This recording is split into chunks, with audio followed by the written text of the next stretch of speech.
Hello everyone, जय हिंद। तो इस सेशन में मैं आप लोगों को पूरी की पूरी complete modern history with the help of timeline एक स्टिपुलेटेड टाइम पीरियड के अंदर करवाने वाला हूं। तो ये आप लोग मतलब ये जनरली उन लोगों के लिए बहुत ज्यादा यूजफुल रहेगा जो कि फर्स्ट टाइम मतलब देख रहे होंगे, और जनरली जिनने पढ़ के रखा होगा और जो रिवाइज कर रहे होंगे। तो मैं ये रिकमेंड करूंगा कि अगर आपने कोर्स बुक पढ़ी है, आप इसको आराम से वॉल्यूम देना, ईयरफोन में लगाना और एक एक करके सारी चीजों को सुनना, क्योंकि मैं 1857 से लेके पूरे इंडिपेंडेंस तक टाइमलाइन के थ्रू मैं आपकी पूरी हिस्ट्री को कवर करने वाला हूँ। तो this is a very very high yield series. Okay, and ये मैं पहले बता दे रहा हूँ, ये आपके यूजफुल रहेगा for the examinations like UPSC civil services, CDS, CAPF, AFCAT, SSC, CGL जैसे एग्जामिनेशंस के it is going to be very very helpful.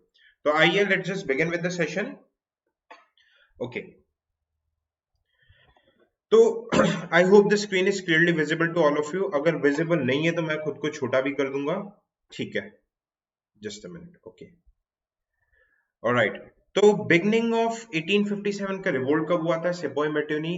ठीक है, 1857 को फर्स्ट वॉर ऑफ हमारा इंडिपेंडेंस भी बोला जाता है। It is said to be the first war of independence, क्योंकि इस रिवोल्ट में पहली बार जो इंडिया के जो नेटिव रूलर्स थे उन लोगों ने ब्रिटिश के अगेंस्ट में प्रोटेस्ट किया था। बहुत सारे रीजंस थे इसका। जो रीजंस की अगर मैं बात करूं तो स्पेस में डिवाइड कर दिया जाता है रीजंस को। सोशल रीजंस थे, S stands for social reasons. Social reasons कैसे कि आप लोगों को पता है कि राजा राम मोहन रॉय के टाइम पे सती प्रथा को एबॉलिश कर दिया गया था। ठीक है, हिंदू मैरिज एक्ट को नल एंड वॉइड डिक्लेयर कर दिया गया था। तो बहुत सारे बोलते हैं कि सोशल लाइफ में रिलीजियस एंगल पे बहुत ज्यादा इंटरफेरेंस पड़ गया था ब्रिटिशर्स का। तो जो उस टाइम पे जो हिंदू ऑर्थोडॉक्स थे उनको लगा था कि उनका लॉस ऑफ रिलीजन होने वाला है।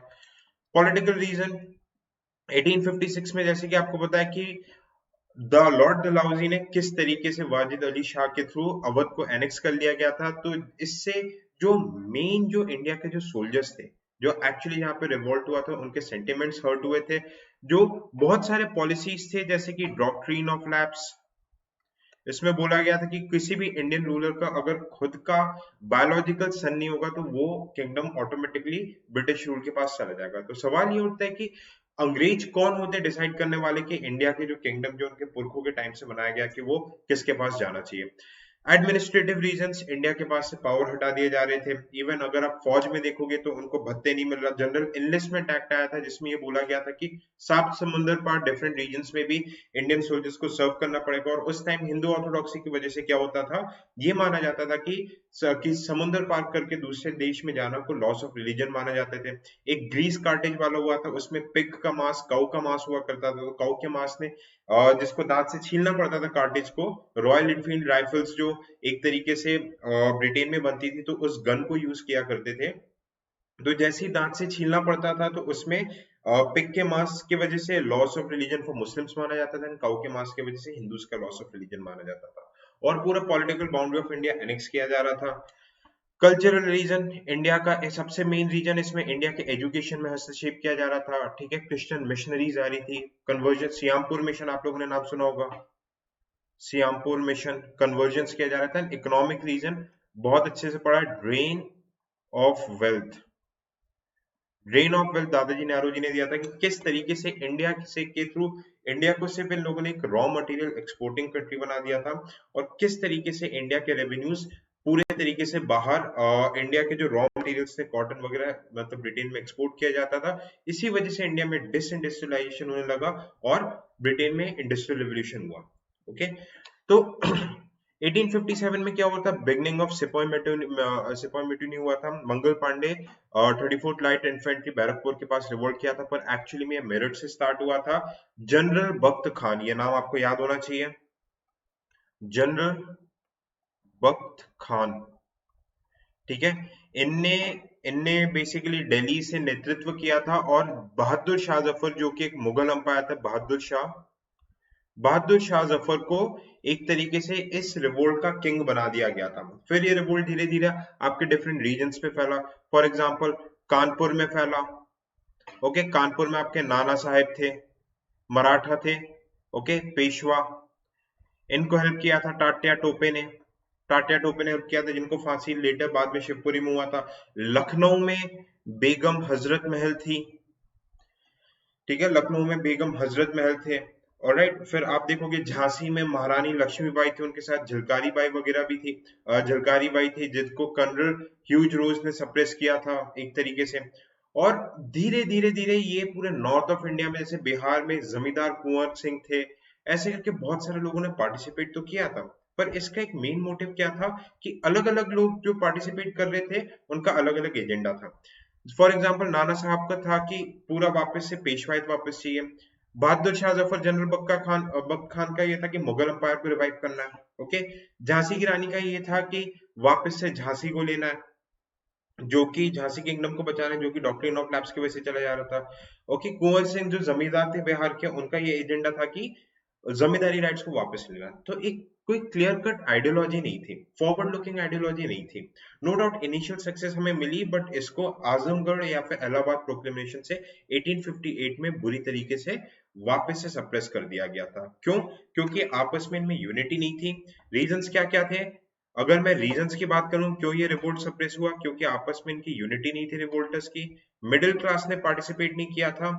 ओके, रिच क्लास जो जो रिच हमारे किंगडम्स थे, जैसे कि सिंधिया का किंगडम हो गया और निजाम के किंगडम, इन लोगों ने ब्रिटिशर्स को सपोर्ट किया था। तो इनको एक तरीके से कुशन माना जाता है रिवोल्ट के अगेंस्ट में। रिच क्लास ने बहुत ज्यादा सपोर्ट किया था ब्रिटिशर्स को, और साथ ही साथ मिडिल क्लास के साथ साथ हमारे पास सुपीरियर टेक्नोलॉजी नहीं थी, आर्म्स नहीं थे, एमिनेशंस नहीं थे। तो इस वजह से ये रिवोल्ट सप्रेस हो गया था। तो 1858 में क्या हुआ? Trial of emperor Bahadur Shah, जनवरी से मार्च। प्रोक्लेमेशन ऑफ लॉर्ड कैनिंग थे, याद रखना ये कई बार सवाल पूछा जाता है कि लॉर्ड कैनिंग थे उस टाइम पर 1858 जब रिवोल्ट को खत्म कर दिया गया था। और एक एक्ट लाया गया था जिसको बुलाया था act of good government of India, या फिर 1858 गवर्नमेंट ऑफ इंडिया एक्ट। ठीक है, 1858 का गवर्नमेंट ऑफ इंडिया एक्ट आया था, उसमें सीधे क्लियर कट बोल दिया गया था कि इंडिया में एक्सपेंशन पॉलिसी को हम फॉलो नहीं करेंगे, और जो गवर्नर जनरल ऑफ इंडिया की जो पोस्ट थी उसको अबॉलिश करके नई पोस्ट बना दी गई थी वाइस रॉय और रॉय ऑफ इंडिया। ठीक है, अब वाइस रॉय ऑफ इंडिया में बेसिकली ये पोस्ट वही थी, बट हाँ और ज्यादा पावर को मतलब बढ़ा दिया गया था। एक ऑफिस बनाया गया था, एक और नई पोस्ट क्रिएट की गई थी, सेक्रेटरी ऑफ स्टेट। तो vice Roy directly secretary of state जो कि लंदन में बैठा होगा, और ये सेक्रेटरी ऑफ स्टेट को इंडिया हाउस एट लंदन बनाया गया था, जिसमें 15 ब्रिटेन के पार्लियामेंटेरियंस हेल्प करेंगे, और उनके असिस्टेंस में on the report of vice Roy of India पूरे इंडिया का गवर्नमेंट चलेगा। मतलब सीधी सी बात, कंपनी जो ईस्ट इंडिया कंपनी थी, ईस्ट इंडिया कंपनी को पूरी तरीके से डिसबैंड कर दिया गया, और इंडिया का रूल डायरेक्टली क्राउन के अंदर आ गया, क्वीन विक्टोरिया के अंदर। इसी के बाद 1859 में क्या किया गया? Withdrawal of doctrine of lapse. Doctrine of lapse basically Lord Dalhousie ने निकाला था। ओके, डलहौजी में ये था, डॉक्ट्रिन ऑफ लैप्स में बेसिकली ये बोला गया था कि अगर किसी भी किंगडम का नेचुरल हेयर नहीं होगा, तो वो सन नहीं होगा बायोलॉजिकल, तो वो किंगडम ऑटोमेटिकली ब्रिटिश के पास चला जाए। अदर और मतलब जो मतलब कंट्रोवर्शियल थे, एक रिंग ऑफ फेंस पॉलिसी था वॉरेन हेस्टिंग्स का, और एक subsidiary lands of Lord Wellesley था। ऑलराइट, फिर इंडिगो डिस्प्यूट्स हुआ बंगाल में। ऑलराइट, फिर 1861 में आया तो इंडियन काउंसिल एक्ट लाया गया। इंडियन काउंसिल एक्ट की सबसे खास बात क्या हुआ कि पोर्टफोलियो सिस्टम स्टार्ट करवा दिया गया इंडिया में। ठीक है, जैसे कि आज आप देखते हो कि मंत्रालय वगैरह में जितने भी डिफरेंट पोर्टफोलियोज दिए जाते हैं, तो उसी तरीके का पोर्टफोलियो सिस्टम स्टैब्लिश करवा दिया गया। ऑलराइट, एक और चीज क्या हुआ कि गवर्नर जनरल को ऑर्डिनेंस मेकिंग पावर दे दी गई। ये सब आज भी आप पॉलिटी में ये सारी चीजें पढ़ते हैं। ठीक है, सिविल सर्विसेज एक्ट लाया गया, इंडियंस को भी इक्वल अपॉर्चुनिटीज दी जाने लगी। ऑलराइट, फेमाइन आया नॉर्थ वेस्ट इंडिया में, राजस्थान साइड में मतलब बहुत बुरी तरीके से फेमाइन आया, और हाई कोर्ट्स का भी स्टैब्लिशमेंट हुआ 1861 में। हाई कोर्ट का स्टैब्लिशमेंट हुआ बॉम्बे, मद्रास एंड कलकत्ता में हुआ, और CrPC code of criminal procedure लाया गया, जो कि आज भी इसके प्रोविजंस आज भी हमारे उस टाइम पे चल रहे हैं। फिर देखा जाए, ठीक है, ये सारी चीजें साइड बाय साइड होती गई। मेन फिर इवेंट हुआ था 1869 में, लॉर्ड मायो। लॉर्ड मायो इनको मर्डर कर दिया गया था, इकलौते गवर्नर जनरल थे जिनको अंडमान निकोबार में मर्डर कर दिया गया था। वाइस रॉय थे, इन्हीं के टाइम पे ट्राई किया गया था सेंसस। फर्स्ट अटेम्प्ट लिया गया था 1872 में सेंसस, हालांकि बाद में इसको फॉर्मल तरीके से नहीं हो पाया था, इंडियन से सपोर्ट नहीं किया था, तो सेंसस नहीं हो पाया था। And visit of Duke Edinburgh. Okay, फिर आप देख सकते हो कि नेक्स्ट इंपॉर्टेंट डेट क्या है? 1877 दिल्ली दरबार लगा। ठीक है, दिल्ली दरबार लगा 1 जनवरी में। इस टाइम पे लॉर्ड लिटन हुआ करते थे। ऑलराइट, लॉर्ड लिटन को सबसे ज्यादा कंट्रोवर्शियल माना जाता है क्योंकि इन्हें सिविल सर्विसेज की एज 18 से कम करके 19 कर दी थी। ओके, एग्जाम्स लंदन में हुआ करते थे। और फिर सबसे ज्यादा कंट्रोवर्शियल था इसका आर्म्स एक्ट को लेके, कि एक यूरोपियन को हथियार लेने के लिए लाइसेंस नहीं लेना पड़ेगा और इंडियंस के साथ वहीं पे भेदभाव किया जाएगा। सेकंड, वर्नाक्यूलर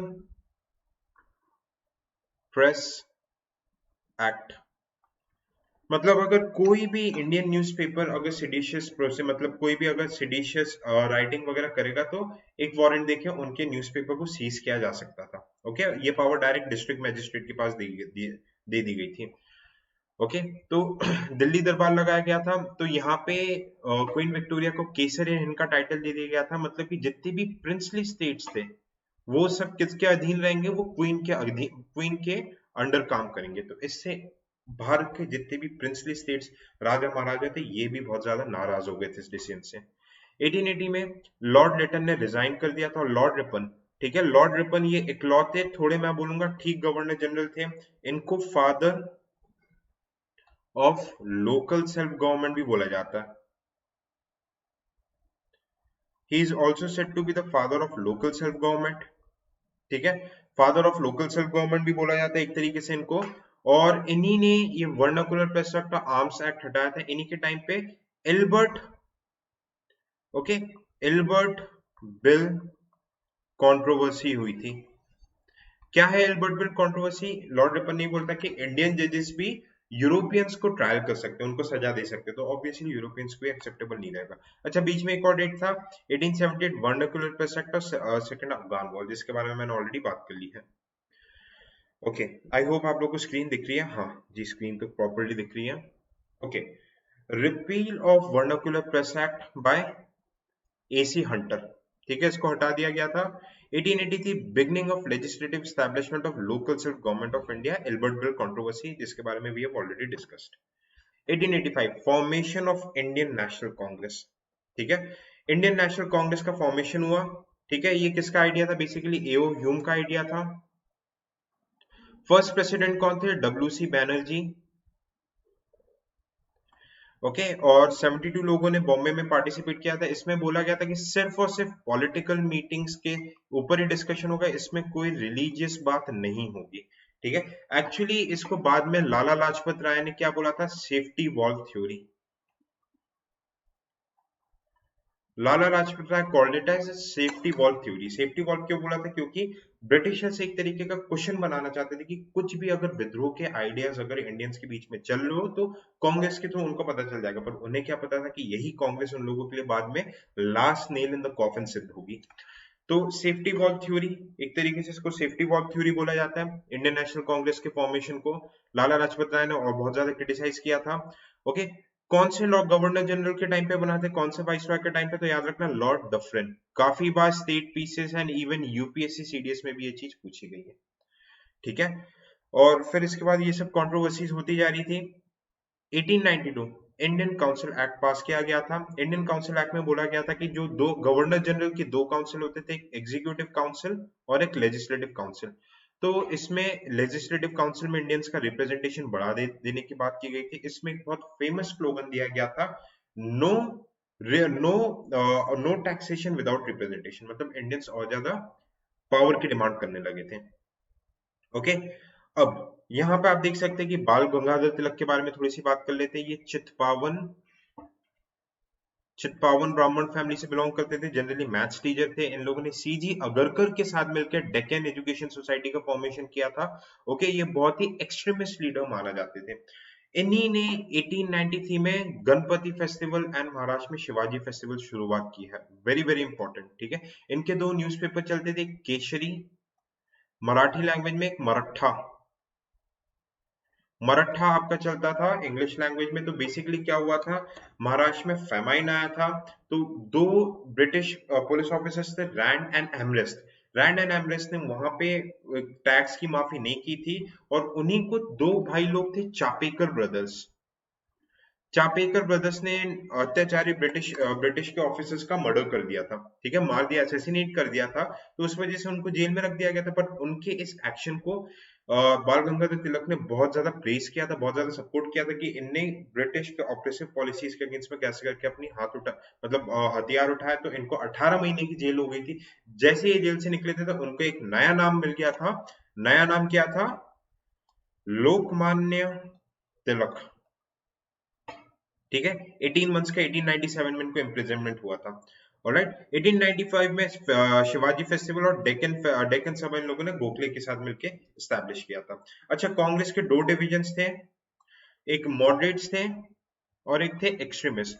मॉडरेट्स का क्या एजेंडा हुआ करता था? मॉडरेट्स बहुत ही कॉन्स्टिट्यूशनल मेथड के थ्रू प्रोटेस्ट करना चाहते थे। उनको लगता था कि हमें ब्रिटिश क्राउन की तरफ लॉयल्टी देनी है और कॉन्स्टिट्यूशन के थ्रू इंडियन को बेसिकली क्या करना है, इंडिया का रिप्रेजेंटेशन बढ़ाना है। ऑलराइट, लेजिस्लेटिव काउंसिल में, और हमें डोमिनियन स्टेटस चाहिए। पर एक्सट्रीमिस्ट क्या थे? लाल बाल पाल, लाला लाजपत राय, बाल गंगाधर तिलक, बिपिन चंद्र पाल, और इनके गुरुदेव थे और बिंदु घोष। ये लोग चाहते थे कि ब्रिटिश राज को जड़ से हटाना और हमें पूर्ण स्वराज चाहिए, ब्रिटिशर्स जब तक नहीं हटेंगे, क्योंकि ये क्राउन लॉयल्टी के लायक नहीं है। ये इनकी सोच थी। तो आपस में कांग्रेस में दो डिवीजन लगा ही रहता था। ओके, तो ऐसे करके मॉडरेट्स और एक्सट्रीमिस्ट के बीच में कांग्रेस में थोड़ी बहुत टानाटानी होती रहती थी। ओके, 1905, 1905 में क्या किया था? उस टाइम पे लॉर्ड कर्जन हुआ करते थे। लॉर्ड कर्जन का ये था कि एक्चुअली में मेन जो ब्रिटिशर्स ने सबसे पहले खुद के सेटअप किया था वो था बंगाल। इन्हीं ने विक्टोरिया मेमोरियल बनाया था और इन्हीं ने एक आर्कियोलॉजिकल सर्वे ऑफ इंडिया भी बनाया था।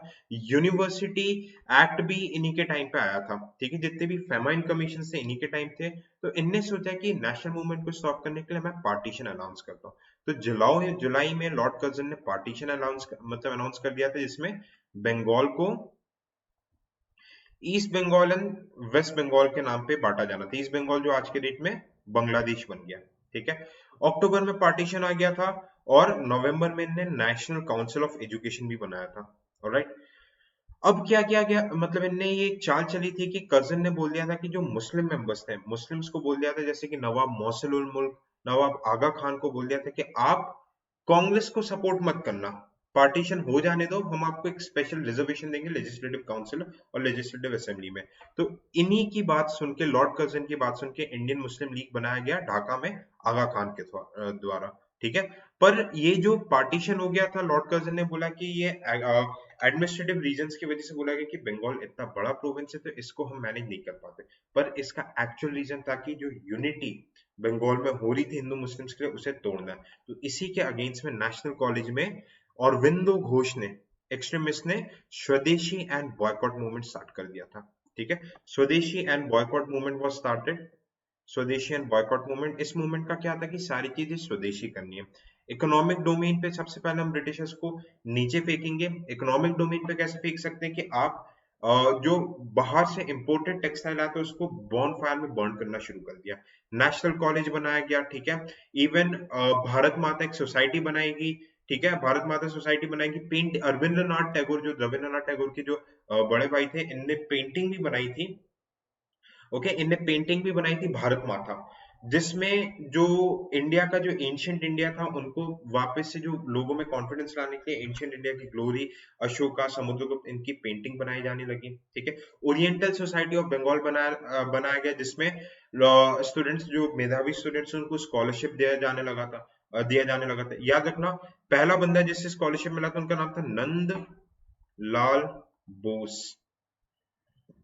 ठीक है, नंदलाल बोस, मतलब उनको दिया गया, प्लेज लिया गया था कि गंगा में जाके एक तरीके से आप डुबकी लगाइए और जब तक देश को आजाद नहीं करा देते तब तक हम स्वदेशी एंड बॉयकॉट मूवमेंट को आगे लेके जाएंगे। रविंद्रनाथ टैगोर ने रक्षाबंधन, जो आज हम सेलिब्रेट करते हैं, रक्षाबंधन सेलिब्रेट करना स्टार्ट करवा दिया ईस्ट एंड वेस्ट बंगाल के लोगों में, जिसके वजह से यूनिटी बने। हर जगह वंदे मातरम गाया जाने लगा। रविंद्रनाथ टैगोर ने एक बहुत फेमस मतलब पोएम लिखी थी, अमर सोनार बांग्ला, जो कि बाद में बांग्लादेश का नेशनल सॉन्ग बना। ये सारे इवेंट्स होने लगे, नेशनल कॉलेज बनने लगा, लॉयर्स अपना प्रैक्टिस छोड़ने लगे, ये सारी चीजें होने लगी। बट यहाँ पे ये सारे काम कौन कर रहे थे? जो एक्सट्रीमिस्ट थे। ये सारे कारनामे किनके थे? एक्सट्रीमिस्ट थे। जो मॉडरेट्स थे उनको लगता था कि ठीक है, बंगाल के मतलब जो बंगाल का जो स्प्लिट हुआ उसको अपोज तो करना, पर ऐसा नहीं करना कि ब्रिटिशर्स के अगेंस्ट जाना।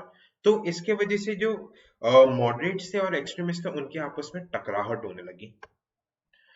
ओके, टकराहट होने लगी और टकराहट हमें देखी सूरत स्प्लिट के टाइम पे। सूरत स्प्लिट हो गया उस टाइम पे कांग्रेस के प्रेसिडेंट थे अंबिका, एक मिनट,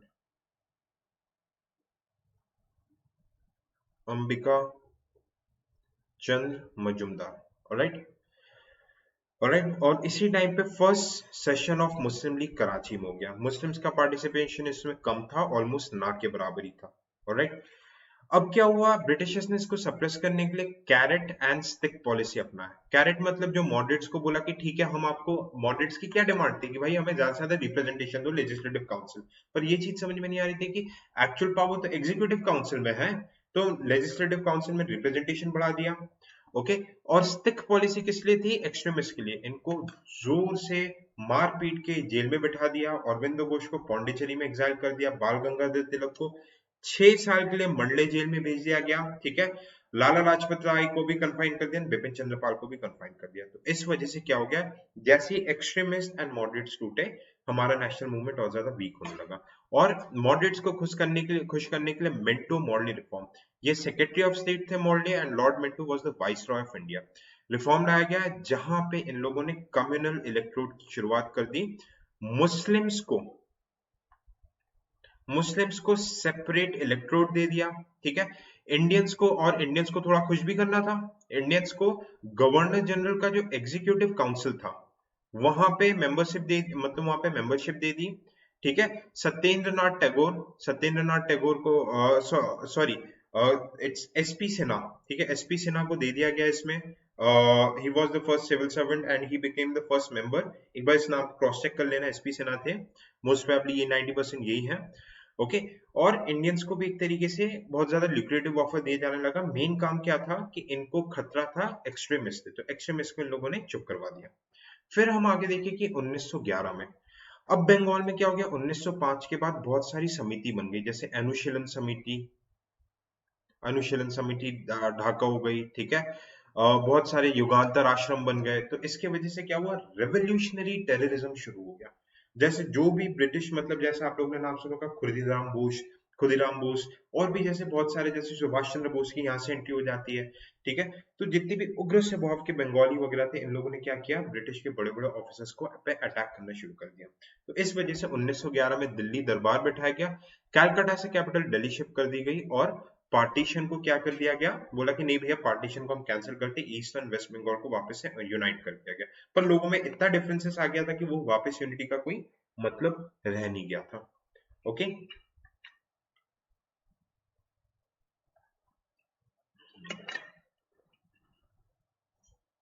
ऑलराइट, ठीक है।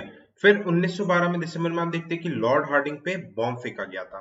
ठीक है, लॉर्ड हार्डिंग पे बॉम्ब फेंका गया था, राज बिहारी बोस थे, सचिंद्र नाथ सन्याल थे। सचिंद्र नाथ सन्याल को तो सजा हो गई थी, पर राज बिहारी बोस वहां से भाग गए थे जापान में। इन्हीं का मेन रोल था Indian national army Subhash Chandra Bose के साथ फॉर्मेशन के लिए। ठीक है, और कैपिटल दिल्ली ट्रांसफर कर दिया गया। फिर उसके बाद कोई मेजर इवेंट नहीं था, तिलक भी जेल में था। 1915 में गांधी जी इंडिया लौटे, किसके बोलने पे, नाम याद रखना, गोपाल कृष्ण गोखले। ये गांधी जी के पॉलिटिकल मेंटर थे, एंड गांधी जी के जो प्राइवेट सेक्रेटरी था उनका नाम क्या था, माधव देसाई। ऑलराइट, और फाउंडेशन ऑफ साबरमती आश्रम, गांधी मतलब एक बेसिकली साबरमती आश्रम बना दिया गया अहमदाबाद में। ठीक है, इसके बाद गांधी जी की जस्ट एंट्री हुई थी, अभी गांधी जी मेन रोल पे नहीं आए थे। 1916 में तिलक वापस से जेल से छूट गया। अब पहले तिलक क्या थे, एक्सट्रीमिस्ट थे, पर अब वो हो गए क्या, थोड़े से शांत स्वभाव के हो गए। ऑलराइट, अप्रैल में foundation of home rule league मतलब बनाया गया। अच्छा, ये होम रूल लीग कैसे बनाया गया था, होम रूल बेसिकली क्या है, होम रूल एक डोमिनियन या आयरलैंड से स्टार्ट किया गया था। इसके बेसिकली फाउंडेशन सैन फ्रांसिस्को में हुआ था, कर्नल ऑर्स्कॉट एंड मैडम ब्राट्सविकी के द्वारा। और इनका मेन एजेंडा क्या था कि जितनी भी ब्रिटिश की कॉलोनीज थी, इन कॉलोनीज को डोमिनियन स्टेटस दिलाना है। डोमिनियन स्टेटस मतलब ये होता है कि एडमिनिस्ट्रेटिव ऑटोनॉमी रहेगी उन कंट्रीज के, बट रहेगी वो ओवरऑल ब्रिटिश के अंदर ही। ठीक है, तो एनी बेसेंट लेके आई, इनने होम रूल के हेडक्वार्टर्स बनाए थे आरडीआर अडयार मद्रास के पास। तो फिर ये बाल गंगाधर तिलक के कांटेक्ट में, तो तिलक ने पहला होम रूल मूवमेंट बनाया, और सितंबर में एनी बेसेंट ने होम रूल मूवमेंट बनाया। इसमें क्या था कि मास जो था, मास को स्वराज, स्वराज का एक्चुअल मीनिंग बताना है। स्वराज का एक्चुअल मीनिंग मासेस को बताना है। गांव गांव में जाके वर्नाक्युलर लैंग्वेज में, वहां की लोकल लैंग्वेज में पोस्टर छापे गए और लोगों को अवेयर किया गया कि हमें स्वराज क्यों चाहिए, मतलब मास को तैयार करने की मतलब काम शुरू किया गया। और एनी बेसेंट को क्रेडिट दिया जाता है कि ये सेंट्रल हिंदू स्कूल का फाउंडेशन किया था, जिसको बाद में बनारस हिंदू यूनिवर्सिटी में विकसित किया गया बाय पंडित मदन मोहन मालवीय के थ्रू। ये जितने भी वर्ड्स ये कहीं पे भी कैसे भी क्वेश्चंस बन सकते हैं, ठीक है। अब क्या किया गया, इनने सबसे पहले आइडेंटिफाई किया कि 1908 के बाद, ठीक है, सूरत स्प्लिट 1907 में हुआ था, कि उसके बाद से अगर हम देखें, ठीक है, तो कोई भी मेजर बड़ा डेवलपमेंट इसलिए नहीं हो पाया क्योंकि हिंदू मुस्लिम्स अलग हो गए थे और मॉडरेट्स और एक्सट्रीमिस्ट अलग थे। तो सबसे पहले इन्होंने क्या सोचा कि एक लखनऊ पैक्ट किया, जिसमें मॉडरेट्स और एक्सट्रीमिस्ट के डिफरेंस को खत्म करके दोनों को साथ लाया गया। और फिर सेकंड लखनऊ पैक्ट किया गया, जिसमें कांग्रेस और मुस्लिम लीग को साथ में लाया गया, और वुमेन यूनिवर्सिटी इन पुणे फाउंड किया गया 1916 में, ठीक है। तो आई होप ये चीजें आपको समझ में आ रही होगी, ठीक है। आपको टाइमलाइन के थ्रू पूरी स्टोरी की तरह सुनना है, स्टोरी की तरह सारी चीजें एकदम क्रिस्टल क्लियर हो रही होगी। ओके, 1917, 1917 में क्या हुआ, ठीक है, गांधी जी का एक्शन में आता है। गांधी जी का फर्स्ट रोल आता है कि गांधी जी यहाँ से एक्शन में आएंगे चंपारण सत्याग्रह पर। गांधी जी चंपारण बिहार में एक जगह, यहाँ पे टिंकातिया सिस्टम चलता था, ठीक है। जनरली क्या हुआ था, जब अमेरिकन रेवोल्यूशन हुआ था, जो सिविल वॉर चल रहा था अमेरिका में, तो बेसिकली अमेरिका से क्या हुआ था, ब्रिटेन को कॉटन का सप्लाई बंद हो गया था। ऑलराइट, कॉटन का सप्लाई और इंडिगो का सप्लाई बंद हो गया था। तो यहाँ पे फोर्सफुली जो ब्रिटिशर्स थे यहाँ से प्लांटेशन एग्रीकल्चर उगवाते थे, या पहले यहाँ के लोग फूड क्रॉप्स उगाते थे। पर जैसे ही अमेरिकन रेवोल्यूशन खत्म हो गया, यूएसए से ब्रिटेन को एक तरीके से रॉ मटेरियल्स मिलने लगे। अब यहाँ के फार्मर्स ने इंडिगो, और इंडिगो तो उगा लिया, बेसिकली ये कॉटन ही इंडिगो ही था, ठीक है, इंडिगो उगा लिया। पर इंडिगो की अंग्रेजी सरकार ने डिमांड ही खत्म कर दी। तो इंडिगो उगा के क्या करोगे अगर जब तक ये बिकेगा नहीं, तो फार्मर्स को लॉस होने लगा। तो फार्मर्स इसका क्या करने लगे कि भाई डिमांड करने लगे कि हमें बोनस दे दो, 50% डिमांड करने लगे। गांधी जी ने 35% का बोला, और गांधी जी ने फर्स्ट यहाँ पे सिविल डिसोबीडियंस मूवमेंट किया था, और पहली बार इंडिया में गांधी जी का यहाँ पे सत्याग्रह देखा गया। गांधी जी का पहला सत्याग्रह देखा गया, तो 35% फिर डिमांड दे दी गई। यहाँ पे गांधी जी के साथ राजेंद्र प्रसाद, ब्रज किशोर, ठीक है, ब्रज किशोर, नंद किशोर, इस तरीके के सारे लीडर्स थे। ऑलराइट, तो गांधी जी, यहाँ से गांधी जी की पॉपुलैरिटी बहुत ज्यादा बढ़ गई। ओके, एंड ड्यू टू सत्याग्रह, सत्याग्रह क्या रहता है, एक पीसफुल मूवमेंट रहता है कि विदाउट वायलेंस आप अंग्रेजी सरकार पे प्रेशर डालो अपनी मांगे पूरी करवाने के लिए। ओके, फिर 20 अगस्त में क्या हुआ, Congress and Muslim League drop the programme of passive resistance, formation of Rowlatt committee. Okay, Rowlatt committee बनाई दी गई। फिर इसके बाद देखो गांधी जी अब मेन मतलब उसमें आने जाने लगे, पर एनी बेसेंट को होम रूल लीग 1917 में बंद कर दिया देना पड़ा। क्यों, ऐसा क्यों हुआ, क्योंकि देखो होम रूल मूवमेंट ने नो डाउट 1.5 से 2 साल बहुत काम किया, पर ये बेसिकली लोगों के माइंड में क्या था होम रूल मूवमेंट का, कि ये एक बाहर की ऑर्गेनाइजेशन है। सपोर्ट मिला, तिलक वाले को सपोर्ट मिला, पर एनी बेसेंट को बहुत ज्यादा सपोर्ट नहीं मिला था। तिलक पे एक जर्नलिस्ट थे, Valentine, Valentine Chirol. Valentine Chirol ने तिलक को एक टैग दे दिया कि फादर ऑफ इंडियन अनरेस्ट। तो तिलक इन पे केस करने के लिए लंदन चले गए। तो ये जो मूवमेंट था, होम रूल मूवमेंट, ये बहुत ज्यादा वीक होती गई, और एनी बेसेंट को उठा के जेल पे डाल दिया गया। अब एनी बेसेंट को उठा के जेल पे डाल दिया गया, तो कांग्रेस में बहुत ज्यादा प्रोटेस्ट हुआ। इवन जी सुब्रमण्यम अय्यर, मोहम्मद अली जिन्ना, इन लोगों ने कई मतलब मोहम्मद अली जिन्ना इसके बॉम्बे के विंग को लीड कर रहे थे, जी सुब्रमण्यम अय्यर ने रेजिग्नेशन भी दे दिया था।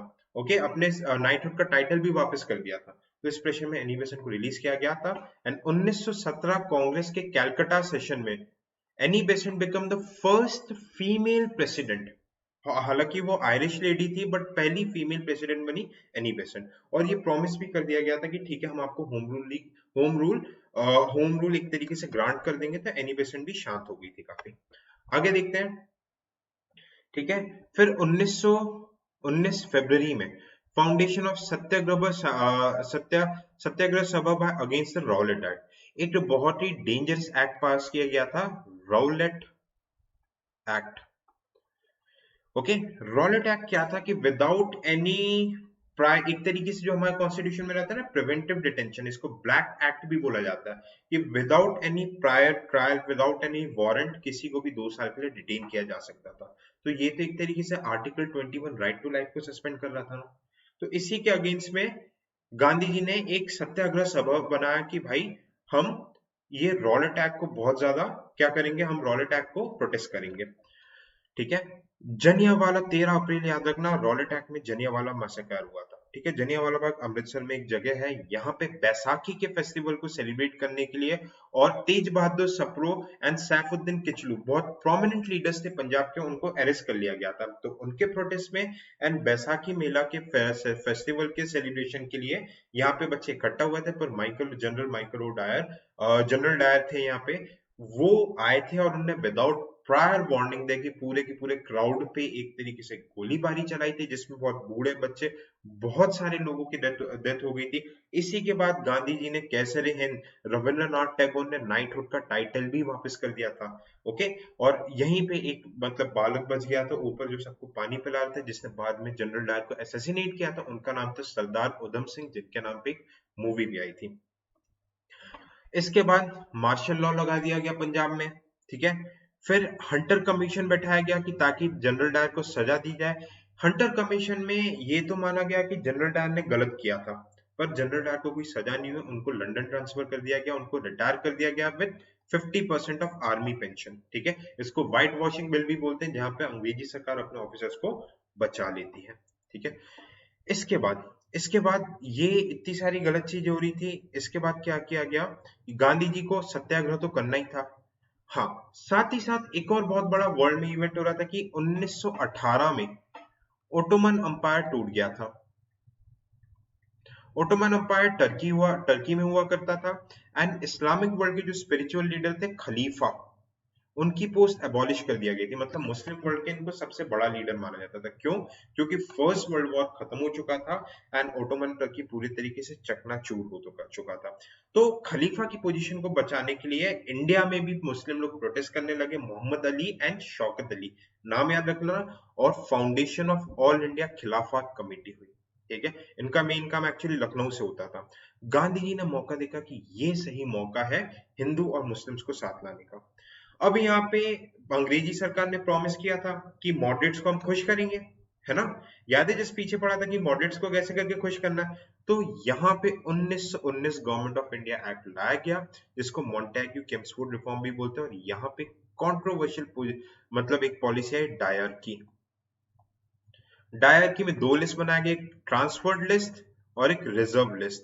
रिजर्व लिस्ट गवर्नर जनरल के पास रखा, defence, foreign affairs, finance, main चीज इनके पास रखी, और ट्रांसफर्ड लिस्ट इन लोगों ने लेजिस्लेटिव काउंसिल के हाथ में दिया, जिसमें से इंडियंस को वोटिंग राइट्स और जितने भी बेकार काम के सब्जेक्ट्स नहीं थे वो इंडियंस को दे दिया। तो ये इंडियंस को एक बहुत बुरी तरीके से बेवकूफ बना दिया गया, और कम्युनल इलेक्टोरेट को और ज्यादा एक्सपैंड करके सिक्स क्रिश्चियंस को भी और ज्यादा दिया जाने लगा। ठीक है, तो इन सारे रीजंस के चलते गांधी जी ने सोचा कि एक मास सत्याग्रह हमें करना ही पड़ेगा। ठीक है, अब गांधी जी ने मतलब जो मोहम्मद अली शौकत अली से बात की, तो मोहम्मद अली शौकत अली ने बोला कि ठीक है, ऑल इंडिया खिलाफत कमेटी के गांधी जी को लीडर बना दिया गया। ठीक है, नेशनल लिबरेशन फेडरेशन भी मतलब बना दिया गया, और पूरी तैयारी कर दी थी कि अब हम नॉन कॉपरेशन मूवमेंट को लॉन्च करने वाले हैं। 1920 जून में नॉन कॉपरेशन मूवमेंट को प्रपोज किया गया इन इलाहाबाद, और 1 अगस्त, डेट याद रखना, 1 अगस्त 1920 को नॉन कॉपरेशन मूवमेंट को लॉन्च कर दिया गया। सेम इसमें क्या होगा, नॉन कॉपरेशन मूवमेंट पे किस तरीके से हम ब्रिटिश राज के फॉरेन गुड्स को हम बॉयकॉट करेंगे, फॉरेन यूनिवर्सिटीज, गवर्नमेंट जो फॉरेन के जॉब्स होंगे, ठीक है, गवर्नमेंट लॉस को सबको हम बॉयकॉट करेंगे, पर हाँ लॉ नहीं तोड़ेंगे, पर हम इनके साथ कॉपरेट भी नहीं करेंगे। ठीक है, सत्याग्रह, एक मास सत्याग्रह लॉन्च किया गया।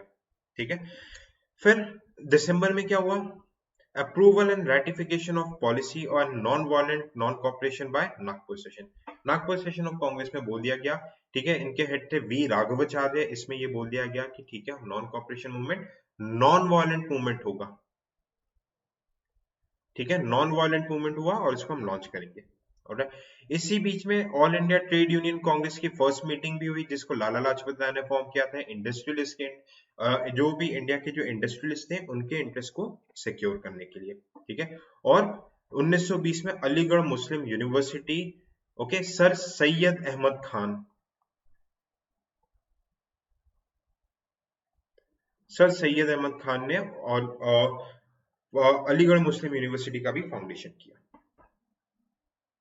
1921. Okay, 1921, the inauguration of new constitution according to government of India act of 1919. ठीक है, नया कॉन्स्टिट्यूशन का इनॉग्रेशन किया गया. Gandhi ji decided to embark mass civil disobedience and Bardoli. ठीक है, बारडोली से गांधी जी ने बोला कि 1 साल का अल्टीमेटम दिया ब्रिटिशर्स को, कि बोला कि आप हमें पूरी तरीके से स्वराज दीजिए, नहीं तो बारडोली से हम फुल मतलब सिविल डिसोबीडियंस मूवमेंट लॉन्च करेंगे और आपको पूर्ण स्वराज देना ही पड़ेगा. जुलाई में क्या हुआ, passing of resolution by All India Khilafat committee prohibit Muslim to serve in British army. Clear cut All India Khilafat committee ने बोल दिया था मुस्लिम से कि आपको ब्रिटिश इंडिया आर्मी में नौकरी करने की जरूरत नहीं था. साथ ही साथ मोपेला रेबिलियन भी हुआ. मोपेला कहाँ पे, केरला. ठीक है, केरला. केरला में बेसिकली ये मूवमेंट इसलिए हुआ था क्योंकि बहुत ज्यादा टैक्स रेवेन्यू बढ़ गया था, तो जो हिंदू जमींदार थे उन लोगों ने क्या किया था, वो टैक्स जो रेवेन्यू था उसका पूरा बर्डन मुस्लिम मोपला करके कमेटी थी, वीविंग कमेटी थी, उनके ऊपर टैक्स बर्डन डाल दिया गया था. तो उन लोगों ने हिंदू जमींदार के अगेंस्ट में प्रोटेस्ट करना शुरू कर दिया था. तो बाद में ममरात मॉस्क में जाके अली मुसालियर करके जो मेन जो लीडर थे, उनको उसको ब्रिटिशर्स ने अरेस्ट किया था, ममरात मॉस्क पे रेड किया था. यहाँ पे गांधी जी ने टूर किया था, मोहम्मद अली, शौकत अली ने भी टूर करके अपनी सॉलिडारिटी को एक्सप्रेस किया था. Okay, formation of chamber of princess.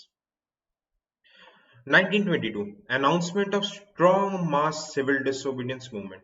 Britishers अपनी हरकतों से सुधर नहीं रहा था. ब्रिटिशर्स बिल्कुल भी मतलब ये लग रहा था कि इंडिया की मतलब डिमांड्स मानने वाला नहीं था. तो गांधी जी ने बोला कि ठीक है, बारडोली से हम सिविल डिसोबीडियंस मूवमेंट मतलब फुल फ्लेज में लॉन्च करने वाले हैं. पर कुछ ऐसा हुआ यूपी में, गोरखपुर के पास एक जगह चौरी चौरा. चौरी चौरा में कुछ पीजेंट्स लोगों ने जाके वहां के पुलिस स्टेशन को बर्न कर दिया और 20 प्लस पुलिस वाले मार दिए गए थे. तो इसके वजह से मूवमेंट वायलेंट हो गया और गांधी जी ने तुरंत बोला, गया सेशन में क्या हुआ, नॉन कॉपरेशन मूवमेंट को सस्पेंड कर दिया गया.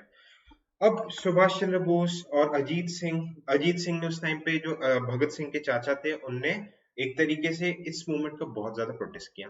ही प्रोटेस्टेड अ लॉट. ठीक है, लाला लाजपत राय ने भी बहुत ज्यादा प्रोटेस्ट किया. पर गांधी जी ने बोला कि अगर हम वायलेंट हो गए तो ब्रिटिशर्स को मौका मिल जाएगा हमारे पर फोर्स यूज करने से और बहुत ज्यादा कैजुअलिटीज होगी. ठीक है, तो अल्टीमेटली बारडोली रेजोल्यूशन के थ्रू नॉन कॉपरेशन मूवमेंट को वापस से खींच लिया गया.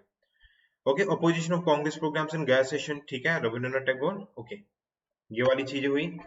1925, very very important, M N Roy ने communist party of India CPI का फॉर्मेशन किया.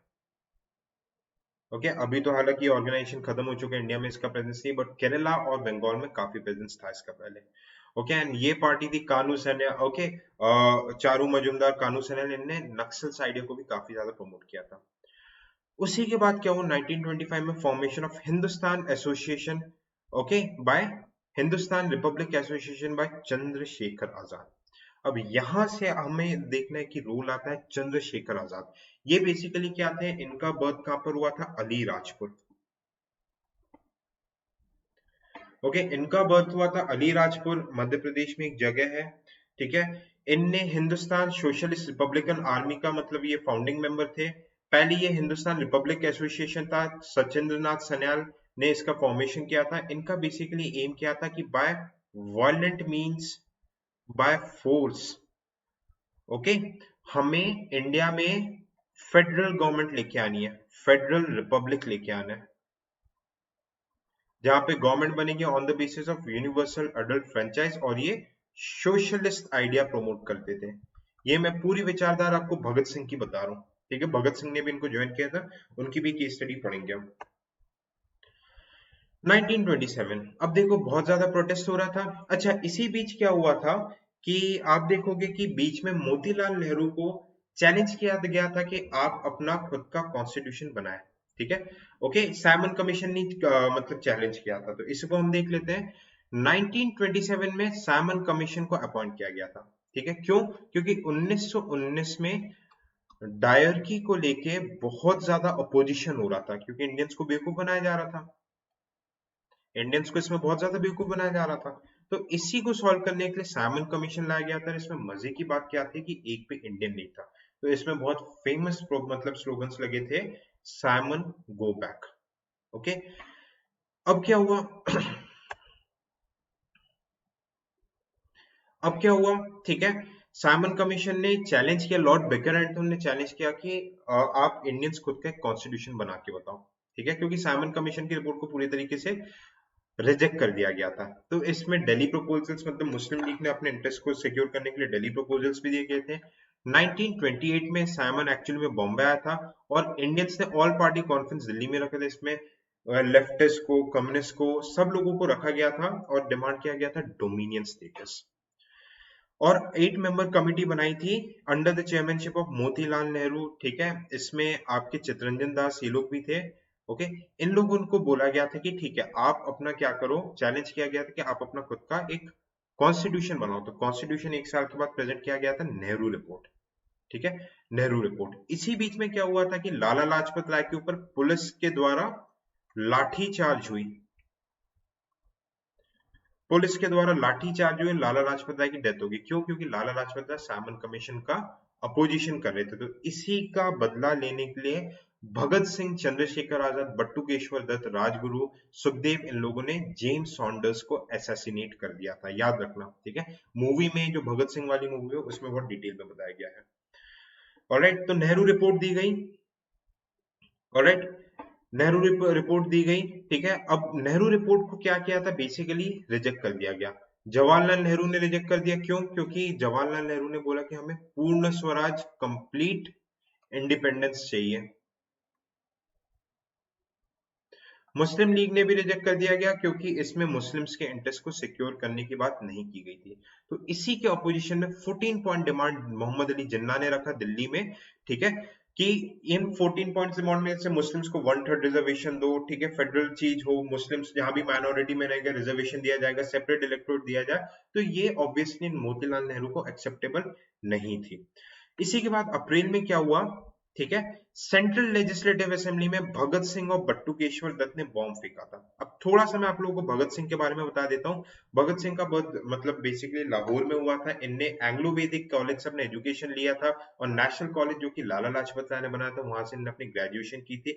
इनने पंजाब नौजवान सभा एंड कीर्ति किसान सभा का फाउंडेशन किया था। ये मजीनी के राइटिंग्स को बहुत ज्यादा पढ़ते थे। ये जो मैंने आपको बताया था चंद्रशेखर आजाद की फिलोसॉफी थी, इंडिया में सोशलिज्म लेना चाहते थे बाय रेवोल्यूशन। वो चाहते थे कि हथियार उठाया जाए, क्योंकि सिर्फ दे दी हमें आजादी बिना खड़क बिना दाल के हो नहीं सकता। तो वो बिल्कुल चाहते थे कि पूर्ण स्वराज चाहिए। उस टाइम पे कांग्रेस जब डोमिनियन स्टेटस डिमांड करती थी, भगत सिंह ही थे वो जो बोलते थे कि कंप्लीट इंडिपेंडेंस लेके जाओ और इंडियंस का ग्रोथ तब तक नहीं होगा जब तक पूरी पावर इंडिया के हाथ में नहीं आएगी, ठीक है। इसी के बाद इंडियन नेशनल कांग्रेस का सेशन रावी नदी के पास आपका लाहौर में हुआ, जहां पे कांग्रेस ने अपना एजेंडा रखा कि हमें कंप्लीट इंडिपेंडेंस चाहिए, ठीक है, हमें पूर्ण स्वराज चाहिए एक तरीके से। और 26 जनवरी 1930 को हम अपना इंडिपेंडेंस डे मनाएंगे, ऐसा प्लेज लिया गया। फंडामेंटल राइट्स के ऊपर भी कमेटी रखी गई और भी बहुत सारी चीजें डिमांड की गई थी। ऑलराइट, अब आ जाते हैं हम 1930 में। 1930 में अगर देखा जाए तो इंडियन नेशनल कांग्रेस का लाहौर सेशन हुआ था, ठीक है, यहाँ पे मतलब एक्चुअली दिसंबर में हुआ था, इसके रिपोर्टेशंस थे।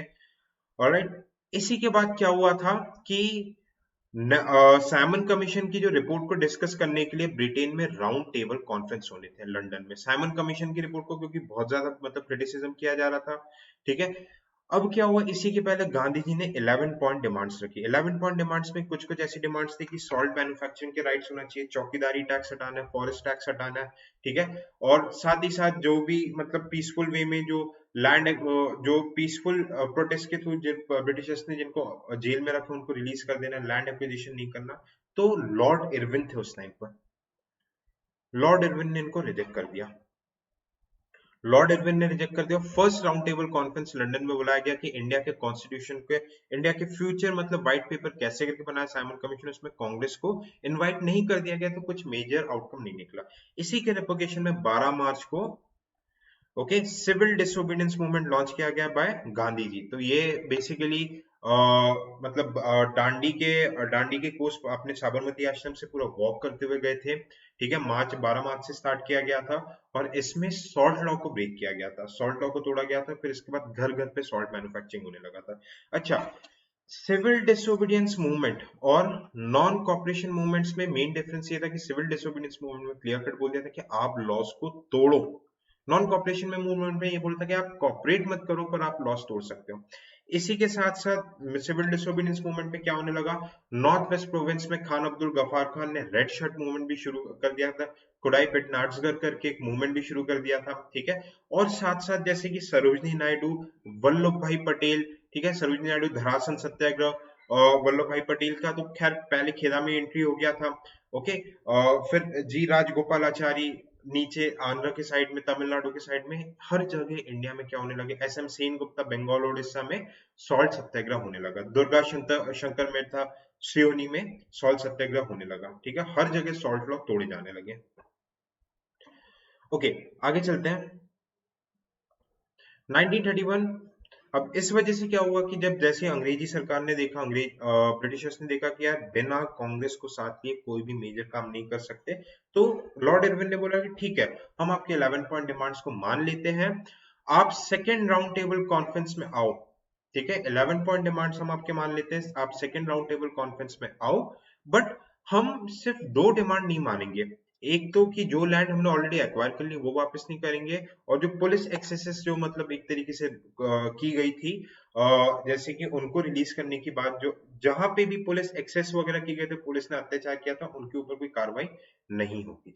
और यहाँ पे कंट्रोवर्सी की क्या हुई थी कि गांधी जी ने स्ट्रांगली भगत सिंह, सुखदेव एंड राजगुरु के फांसी को रोकने के लिए कोई भी किसी भी प्रकार का बहुत ज्यादा कोई कॉन्क्रीट एफर्ट नहीं डाला था, इसलिए युद्ध गांधी जी के अगेंस्ट हो गए थे। तो गांधी जी मान गए कि ठीक है, सिविल डिसोबीडियंस मूवमेंट को सस्पेंड कर देंगे। सेकंड राउंड टेबल कॉन्फ्रेंस में गांधी जी गए कांग्रेस में, और उन्होंने बोला था कि मैं इकलौता इंडिया का रिप्रेजेंटेटिव हूँ, कोई मुस्लिम लीग नहीं, कोई बी आर अम्बेडकर का रिप्रेजेंटेशन कुछ भी नहीं होगा। पर हाँ, जैसे ही राउंड टेबल कॉन्फ्रेंस में गए, इनने डोमिनियन स्टेटस की मांग रखी गांधी जी ने, तो उसको रिजेक्ट कर दिया गया। और उसी के बाद भगत सिंह, सुखदेव एंड राजगुरु को भी फांसी चढ़ा दी गई। ठीक है, तो इसी की वजह से गांधी जी का जो होल्ड था वो बहुत ज्यादा कम हो गया था। ठीक है, बहुत ज्यादा कम हो गया था। तो इसी के बाद जब कराची सेशन ऑफ कांग्रेस हुआ, तो पंजाब नौजवान सभा के मेंबर्स ने गांधी जी को काले झंडे के साथ स्वागत किया था, गांधी जी को काले झंडे के साथ प्रोटेस्ट किया था। ठीक है, क्योंकि उन्होंने भगत सिंह और साथियों के फांसी के लिए कुछ भी एफर्ट नहीं डाला था, क्योंकि गांधी जी का ऐसा मानना था कि वो वायलेंस को सपोर्ट नहीं करते थे, वो बिलीव करते थे कि भगत सिंह वायलेंस करते हैं। अब कराची सेशन में वल्लभ भाई पटेल की अध्यक्षता में बेसिकली ये बोला गया कि fundamental rights and economic policies के ऊपर, नेशनल इकोनॉमिक कमीशन के ऊपर बेसिकली एक कमेटी बनाई जाएगी। ठीक है, और साथ ही साथ लैंग्वेज स्क्रिप्ट प्रोटेक्ट किया जाएगा माइनॉरिटीज के लिए। यहाँ पे गांधी जी ने एक बहुत फेमस स्टेटमेंट दिया था कि Gandhi Gandhi will die but Gandhism will live for ever. Okay, अब हो गया बात कम्युनल अवार्ड।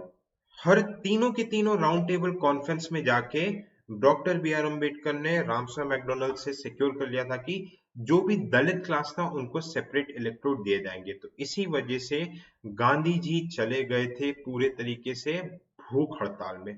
तो डॉक्टर बी आर अम्बेडकर पे प्रेशर बना और गांधी जी के साथ पूना पैक्ट साइन करना पड़ा। एक्चुअली गांधी जी के बिहाफ में मदन मोहन मालवीय ने साइन किया था, जिसमें दलित्स को रिजर्व सीट्स दी जाएगी बट सेपरेट इलेक्ट्रोड्स नहीं दिए जाएंगे। ठीक है, 1935 में फिर थर्ड राउंड टेबल कॉन्फ्रेंस के ऊपर साइमन कमीशन की रिपोर्ट के ऊपर गवर्नमेंट ऑफ इंडिया रिपोर्ट है, जिसको white paper of Indian constitution बोला जाता है। बहुत सारे रिफॉर्म्स आए थे जो कि हम डिटेल में पॉलिटी में पढ़ते हैं। ये सारे मतलब मूवमेंट्स वगैरह ये सारी चीजें होती रही। मेन मूवमेंट क्या हुआ 1940 में, ये सारे देखो डिफरेंसेस होते रहे।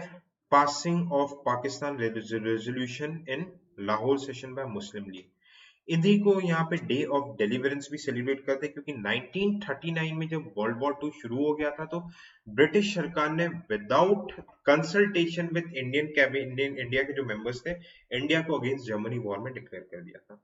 ऑलराइट, इसी के पहले आपका 38 में त्रिपुरी सेशन भी हुआ था, जहां पे सुभाष चंद्र बोस, ठीक है, सुभाष चंद्र बोस को एक तरीके से बॉयकॉट किया गया था।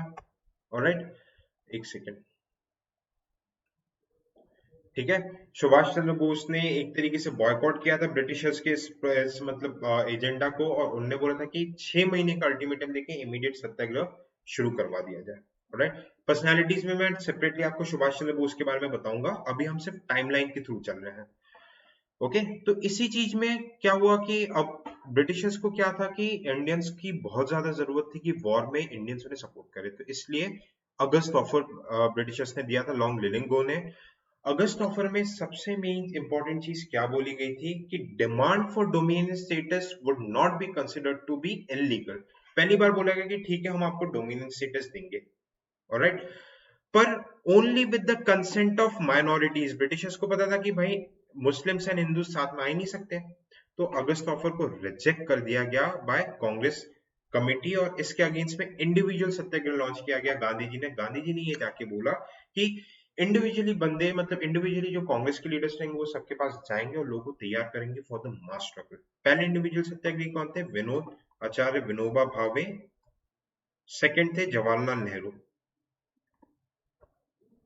ओके, ओके, एक मिनट मैं आई गेस खुद को मैं थोड़ा सा हाइड कर देता हूँ ताकि आपको क्लियरली दिखे स्क्रीन। ओके, अब क्या हुआ, और ज्यादा मतलब प्रेशर आने लगा लाइट फोर्सेस से ब्रिटेन के ऊपर कि आप इंडिया की मदद लीजिए, बिना इंडिया की मदद के हम ये युद्ध नहीं जीत सकते हैं।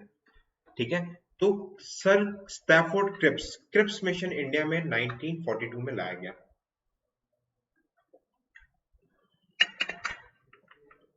क्रिप्स मिशन लाया गया। क्रिप्स मिशन ने बोला कि ठीक है हम एक अलग से कमेटी बनाएंगे। कमेटी क्या करेगी, एक तरीके से कॉन्स्टिट्यूशन मेकिंग बॉडी होगी। ठीक है, पूरे मुस्लिम्स को राइट्स दिए जाएंगे, और जब तक कि मुस्लिम्स को 1/3 पूरा मतलब रिजर्वेशन वगैरह पूरी दी जाएगी, और जब तक कि मुस्लिम लीग इसमें एग्री नहीं करती हम आगे नहीं बढ़ेंगे। तो गांधी जी ने इसको बोला था, ये काफी बार आपके सिविल सर्विसेज एंड सीडीएस में आ चुका है कि पोस्ट डेटेड चेक। ऑलराइट, तो मौलाना अब्दुल कलाम के मतलब प्रेसिडेंटशिप में क्रिप्स मिशन के ड्राफ्ट को रिजेक्ट कर दिया गया।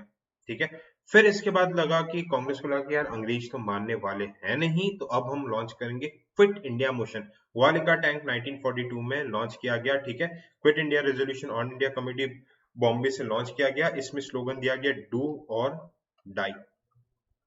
डू डू और डाई बोला गया, करो और मरो, और बोला कि कंप्लीट रेवोल्यूशन, सारे क्लासेस इसमें एक तरीके से रिवोल्ट करेंगे। हालांकि ये जैसी मतलब ये मूवमेंट लॉन्च हुआ था, जो बड़े बड़े लीडर्स थे उनको एक तरीके से पूरे तरीके से ब्रिटिशर्स ने डिटेन कर लिया, तो ये एक तरीके से लीडरलेस मूवमेंट भी माना जाता है। हर जगह पैरेलल गवर्नमेंट बनने लगी थी। ठीक है, जैसे जामलुक में बन गई थी मिदनापुर जामलुक सरकार, नानी पाटिल सतारा। ठीक है, कम्युनिस्ट मतलब मूवमेंट भी बहुत ज्यादा राइज हो गया था। ओके, 12 अगस्त को क्या हुआ, Cripps left India on the failure of mission. Cripps चला गया और क्विट इंडिया मूवमेंट स्टार्ट हो गया। अब साथ ही साथ क्या हुआ कि यहाँ पे जब 1938 में त्रिपुरी सेशन में सुभाष चंद्र बोस ने कांग्रेस के प्रेसिडेंटशिप से रिजाइन कर दिया था, तब जाके उन्होंने एक फॉरवर्ड ब्लॉक बनाया था। फॉरवर्ड ब्लॉक बनाया था, तो इसके वजह से सुभाष चंद्र बोस को हाउस अरेस्ट कर दिया गया था। फिर ये डिफरेंट डिफरेंट नेम से ये चले गए थे। ठीक है, ये पहले जर्मनी जगह के हिटलर से मिले थे, फिर जर्मन शिप से जापान आए थे, और इंडियन नेशनल आर्मी का फॉर्मेशन किया गया था। एक्चुअली ये आइडिया था मोहन सिंह, कैप्टन मोहन सिंह। बाद में जापानी से डिफरेंसेस की वजह से ये इसकी पावर किसको दे दी गई थी, राज बिहारी बोस। ओके, फिर सिंगापुर में 43 में ये एक्चुअल इसकी कमान संभाली थी सुभाष चंद्र बोस ने। ठीक है, सुभाष चंद्र बोस ने इसकी कमान संभाली थी, और इन्हीं ने रेडियो पे ऑर्डर मतलब एक तरीके से एड्रेस किया था गांधी जी को फादर ऑफ द नेशन, और इन्होंने उनके मतलब ब्रिगेड्स बनाए थे, गांधी ब्रिगेड, अब Subhash brigade and Nehru brigade बनाया था, और साथ ही साथ रानी लक्ष्मीबाई झांसी की रानी रेजिमेंट भी बनाया था इनने। ऑलराइट, ओके, अब मैं वापस कैमरा के सामने आ जाता हूँ। ऑलराइट, ठीक है, फिर क्या किया गया, ये सारी चीजें चल रही थी। 1943 में सुभाष चंद्र बोस ने बेसिकली जापान के आर्मी के साथ एडवांस भी किया था, अंडमान एंड निकोबार को भी जीता, मणिपुर के मोराइंग प्रोविंस तक भी आ गए थे, त्रिपुरा तक भी आ गए थे, बट अनफॉर्चुनेटली यहाँ पे किस्मत बहुत खराब थी। जापान की यूएसए के साथ एंगेजमेंट की वजह से जापान को सपोर्ट वापस लेना पड़ा, एंड मौसम की वजह से इंडियन नेशनल आर्मी आगे नहीं बढ़ पाई। तो इसी का फायदा उठा के Indian national army was defeated, and it is believe that कि प्लेन क्रैश में सुभाष चंद्र बोस की डेथ हो गई थी। ओके, इवन सिविल सर्विसेज में क्वेश्चन आया था कि who's what compare and contrast the ideologies of Subhash Chandra Bose and Mahatma Gandhi. Okay, फिर इसके बाद ये सारी मतलब चीजें हो रही थी 1944 में। 1944 में अच्छा एक और चीज बता दूं, जैसे बोस ने गांधी जी को फादर ऑफ द नेशन बोला था, उसी टाइम गांधी जी ने सुभाष चंद्र बोस को पैट्रियट्स अमंग द पैट्रियट भी बोला गया था। ओके, गांधी जी जिन्ना से मिले और राजगोपालाचारी फॉर्मूला लाया गया। राजगोपालाचारी फॉर्मूला में ये बोला गया कि ठीक है, अलग अलग प्रोविंसेस में मिलेंगे और वहां के लोग डिसाइड करेंगे कि जो भी 50% से ज्यादा वोट करेंगे वो प्रोविंस पाकिस्तान में चला जाएगा। पर जिन्ना ने बोला कि नहीं, वहां के लोग नहीं, सिर्फ वहां के मुस्लिम्स डिसाइड करेंगे कि हमें पाकिस्तान में जाना है कि नहीं, वहां के सारे लोग डिसाइड नहीं करेंगे। तो इसमें भी डिसएग्रीमेंट हो गया था 1945 में। ठीक है, INA prisoners trial. Okay, Gurbaksh Begum, Shahnawaz Khan, okay, इन सब का ट्रायल होना था। जवाहरलाल नेहरू, अरुणा असफ अली, ओके, भूला भाई देसाई, ये लोग वकील थे। और जो इंडियन नेशनल आर्मी के जो प्रिजनर ऑफ वॉर थे उनको ऑल ओवर पूरे इंडिया से, इवन रूरल इंडिया से, इवन मुस्लिम लीग ने, कम्युनिस्ट ने, हर लोगों ने सपोर्ट किया। ठीक है, फिर क्या किया गया, जनरल इंडिया में सोचा गया कि जनरल इलेक्शन करवाया जाएगा। ठीक है, जनरल इलेक्शन कराया जाएगा, इसके लिए लॉर्ड वेवल लेके आया शिमला में वेवल प्लान।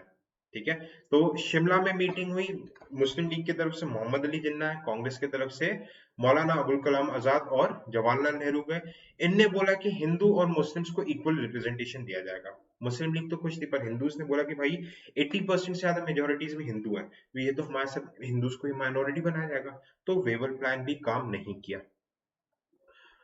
46 में, ठीक है, 46 में इंडियन मतलब आईएनए एक तरीके से राशिद खान और एमएस खान के अंदर, ठीक है, तलवार यूनिट ऑफ बॉम्बे से क्या हुआ कि Indian navy, royal Indian navy का एक तरीके से म्यूटिनी शुरू हो गया। म्यूटिनी क्यों शुरू हो गया, क्योंकि British naval officers Indian naval officers के साथ डिस्क्रिमिनेशन करते थे। ठीक है, उनको प्रॉपर फूड, उनको प्रॉपर रैंक्स नहीं देते थे। साथ ही साथ इंडियन सोल्जर्स का साउथ ईस्ट एशिया में बहुत ज्यादा एक्सप्लॉयटेशन हो रहा था, और पूरा इंडिपेंडेंस लीग मतलब स्ट्रगल भी चल रहा था। तो ये ऐसा स्ट्रगल था, this prove to be the last nail in the coffin of Britishers. आखिरी में ब्रिटिशर्स ने हमारे सोल्जर्स, इंडियन नेवी के सोल्जर्स के सामने हाथ डाल दिए कि बाद में जिन्ना एंड सरदार वल्लभ भाई पटेल ने जाके नेगोशिएट किया और इनको समझाया कि आप सरेंडर कीजिए, हम कंबाइंड वे में इंडिपेंडेंस हमें मिलेगा। नहीं तो ब्रिटिशर्स इनको नहीं समझा पा रहे थे, और ब्रिटिशर्स को लग गया कि अब आर्म फोर्सेस हमारे प्रति लॉयल नहीं रही, तो ये सही टाइम आ गया कि अब हमें इंडिया को छोड़ देना चाहिए। तो इसीलिए इन लोगों ने कैबिनेट मिशन भेजा। नए प्राइम मिनिस्टर आ चुके थे लेबर पार्टी, ठीक है, प्राइम मिनिस्टर एटली ने कैबिनेट मिशन भेजा। कैबिनेट मिशन ने बोला कि कॉन्स्टिट्यूएंट असेंबली बनाई जाएगी, ठीक है, जिसमें 386 सीट्स होंगे, ब्रिटिश इंडिया के प्रोविंस होंगे और प्रिंसली स्टेट्स होंगे। ब्रिटिश इंडिया के इनडायरेक्ट इलेक्शन के थ्रू आएंगे और प्रिंसली स्टेट्स के नॉमिनेशन के थ्रू आएंगे, जिसमें कांग्रेस अप्रोक्सीमेटली 206 सीट्स जीती थी, मुस्लिम लीग 75 सीट्स जीती थी और इंडिपेंडेंट 15 सीट्स आए थे। तो इसके थ्रू बेसिकली क्या किया गया था कि इनको बोला गया कि आप सब बैठ के एक सेपरेट कॉन्स्टिट्यूशन बनाओ। पाकिस्तान की डिमांड को खारिज कर दिया गया था, तो कैबिनेट मिशन को भी मुस्लिम लीग ने खारिज कर दिया था। ठीक है, और बाद में इनने कैबिनेट मिशन ने बोला था कि 3 प्रोविंस होंगे, A, B and C. A, B generally Muslim majority होंगे और सी सबसे बड़ा होगा, ये यूनिफाइड इंडिया के एक तरीके से, ठीक है, यूनिफाइड इंडिया का पूरा पाथवे बनाता है, क्योंकि ब्रिटिशर्स भी चाहते थे कि इंडिया यूनिफाइड रहे ताकि डिफेंस इंडिया का स्ट्रांग रहे। ऑलराइट, जुलाई में क्या किया गया, इलेक्शन टू कॉन्स्टिट्यूएंट असेंबली हुआ as per the cabinet mission plan. बिल्कुल कॉन्स्टिट्यूएंट असेंबली बनी। ठीक है, फर्स्ट प्रेसिडेंट राजेंद्र प्रसाद को इलेक्ट कर दिया गया, और सचिंद्र नाथ सिन्हा को भी, मतलब सबसे पहले सबसे एल्डेस्ट मेंबर थे इसके। ऑलराइट, जी बी मालवनकर हमारे पहले स्पीकर बने थे, जो इसको इलेक्ट किया गया था। इसी के देखे देखी पाकिस्तान ने 16 अगस्त को डायरेक्ट एक्शन डे मतलब डिक्लेयर किया, बोला कि भाई हम बिना पाकिस्तान के कुछ भी नहीं मानेंगे। ठीक है, और फिर इंटरिम गवर्नमेंट बनाई गई। ठीक है, इंटरिम गवर्नमेंट बनाई गई। फिर 1947 20 में डिक्लेरेशन बोला गया कि भाई जून 1948 के पहले पहले हम इंडिया को इंडिपेंडेंस एनी हाउ हम इंडिया को इंडिपेंडेंस देंगे ही देंगे, ठीक है। माउंटबेटन को वाइसरॉय बनाया गया, माउंटबेटन प्लान बनाया गया, एक रेडक्लिफ बॉर्डर कमीशन बनाई गई, ठीक है। बहुत ही रैंडम वे में पार्टीशन किया, ठीक है, मतलब जिगजैग पार्टीशन किया, जिसका जिसका जो मतलब इल इफेक्ट्स हम आज तक भुगत रहे हैं। कांग्रेस एंड मुस्लिम लीग ने माउंटबेटन के प्लान को एक्सेप्ट कर लिया। पहले ने बोला था कि भाई बल्कन प्लान बनेगा, पर बल्कन प्लान को हटा के ये बोला गया कि भाई दो यूनियन बनेगा, एक यूनियन ऑफ इंडिया और एक यूनियन ऑफ पाकिस्तान, ठीक है। यूनियन ऑफ इंडिया और पाकिस्तान बनेगा, और जो इंडिपेंडेंट स्टेट्स नहीं रह सकते, या तो इंडिया में जाना पड़ेगा या तो पाकिस्तान में जाना पड़ेगा। 4 जुलाई को इंडिया इंडिपेंडेंस बिल बनाया गया, पास किया गया, और 15 अगस्त को हमें पूरी तरीके से आजादी मिल गई। तो ये I gave you the best, जो बेस्ट पॉसिबल कंटेंट हो सकता है, कि 1 घंटे के अंदर आप इसको आराम से आंख बंद करके सुनेंगे तो आपके जो मेन पॉइंट्स जो एग्जाम में सबसे ज्यादा आने की प्रोबेबिलिटी है, they would be revise. So hopefully आप लोगों को ये सेशन पसंद आया। Thank you so much, do subscribe to the channel and जरूर से वीडियो को लाइक करना। Thank you so much, bye bye, take care, जय हिंद।